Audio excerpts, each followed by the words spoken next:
자, 첫 번째 내용은 점과 직선 사이의 거리. 뭐 이제 점과 직선 사이의 거리도 있고, 그 다음에 뭐 이제 평행한 두 직선 사이의 거리. 이제 이 거리에 관한 공식이 사실 세 개가 있어. 세 개가 있는데 내가 세 개를 얘기하려고 하는 게 아니라, 그쵸? 일단 이 식을 먼저 쓰면서 얘기 좀 해볼게. 그러니까 한 점이 있어. 그쵸? A점이 있다라고 합시다. X1, Y1이 있어. 자, 그 다음에 이렇게 직선이 있어. AX 플러스 BY 플러스 C는 0. 이게 점부터 직선까지의 거리를 우리가 정의를 할 때에 이 점으로부터 뭘 내려 긋지? 수선의 발을 내려 그어서, 그치? 그때 이 수선의 발까지의 거리를 우리는 점부터 직선까지의 거리라고 약속을 해. 사실은 이제 뭐랑 연관된 내용이 되는 거야? 최단거리. 그렇다는 얘기는 어떤 최대값, 최소값과 또 연관된 내용이 된다는 얘기야. 뭐 식 자체는 이렇습니다. 식은 D는 X 앞의 제곱 루트 X 앞의 제곱, 자, 그 다음에 플러스 Y 앞의 제곱에 갖다가 대입하는 거죠. 절대값 AX1 플러스 BY1 플러스 C가 됩니다. C가 돼. 뭐 당연히 알아야 되는 식이긴 한데 이 식 말고 우리가 이제 하나 더 추가를 한다라고 하면은 얘가 있다라는 얘기야. 평행한 두 직선 사이의 거리. 그러니까 평행하다라는 얘기는 이거잖아. AX 플러스 BY 플러스 C는 0이 있고요. 자, AX 플러스 BY 플러스 C 프라임은 0이 있어. 그러니까 요 부분까지 있지 않냐, 요 부분. 그러니까 X, Y 앞에 개수가 기울기를 결정을 해. 기울기. Y절편은, 그쵸? 이 BC가 Y절편을 결정한다라는 얘기야.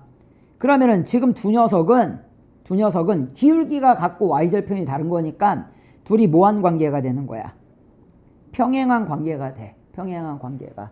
자, 그럼 이게 평행한 관계가 된다라고 했을 때에, 자, 평행한 한 직선 위에 점을 잡아서 여기서 어디다 긋던 간에 수선의 발을 내려가 가지고서 이 점까지의 거리라고 하는데 우리는 그냥 공식을 외워둡시다. 됐어? 점 잡을 시간이 언제 있어? 바빠 죽겠는데. 그치? 점 잡을 시간 없다고요. 그냥 외워.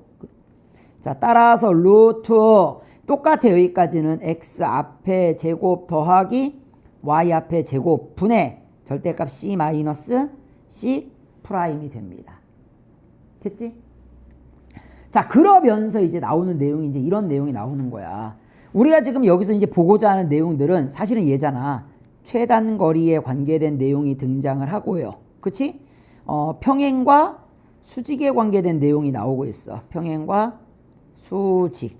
그러니까 뭐 최단거리라고 했는데 거리의 어떤 최대값, 최소값에 관계된 내용이지. 그러니까 예를 들어서 이거야. 우리가 예를 들어서 이렇게 이제 2차 함수가 있다라고 칠게요. 2차 함수가 있다라고 치고요. 얘 바깥에 한 직선이 이렇게 있어. 그치? 그랬을 때에 아니 이 점과 이 점은 이제 고정이 돼 있는 거야. A점, B점은 고정이 돼 있고요. 자, 이 곡선 위에 동점이 움직이는 거지. 그치? 이 곡선 위에 동점이 움직이고 있어. 자, 움직이고 있는데, 그치? 이때의 삼각형. 이런 거지. 이제 예를 들어서 삼각형 APB의 자, 넓이의 최소를 물어보는 거야.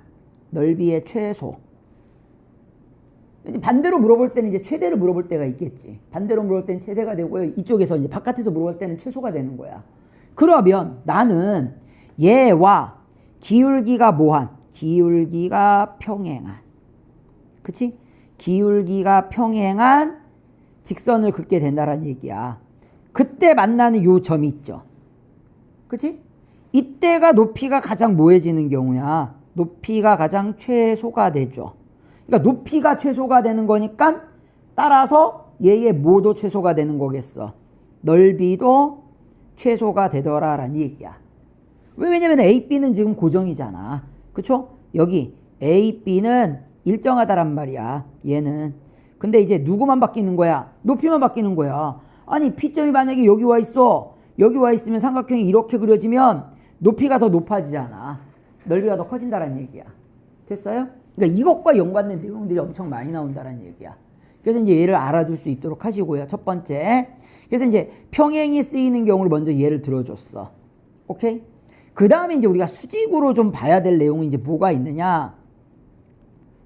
수직은 이제 아까 이미 예를 들었지 않냐. 수선의 발 내려긋는 게 우리가 최단거리가 된다. 수선의 발 내려긋는 게 최단거리가 되는 거야.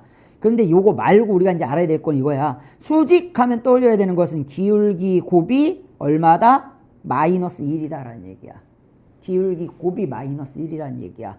그렇게 되면은 자 M1과 M2가 마이너스 1이라는 얘기는 예를 들면 이거야. M에 관계된 몇 차 방정식? 2차 방정식이 있어요. 자, M에 대한 2차 방정식이 있으면 얘가 뭐처럼 보여야 되는 거야? 너의 두 근의 곱으로 보여야 된다는 얘기야. 두 근의 곱. 오케이? 그래서 두 근의 곱이 마이너스 1인 것을 이용해 가지고 문제를 푸는 형태가 이미 모의고사 예전에 나왔었어. 4점짜리로. 그래서 이제 이런 내용들도 있더라라는 얘기입니다. 그때 이제 F' 0이었었어. F' 0, 뭐 이제 1과 2가 나와가지고서 식 바꾸게 되면은 요런 형태로 나오는 경우야. 그래서 수직인 경우 항상 요거 떠올릴 수 있도록 하고요. 수선의 발 내려긋는 경우들이 이제 보통, 그러니까 이거야. 어떤 거리에 관계된 최대 최소를 물어보는 경우 있잖아. 거리에 관계된 어떤 최대 최소를 물어본다 라고 치면은 우리는 그 그림에서의 누구누구를 떠올려야 되는 거야. 평행이나 수직을 떠올려야 된다는 얘기야. 둘 중에 하나겠지. 그치? 그래서 이 중에 하나일 것이다 라고 생각을 하고서 문제를 보시면 됩니다.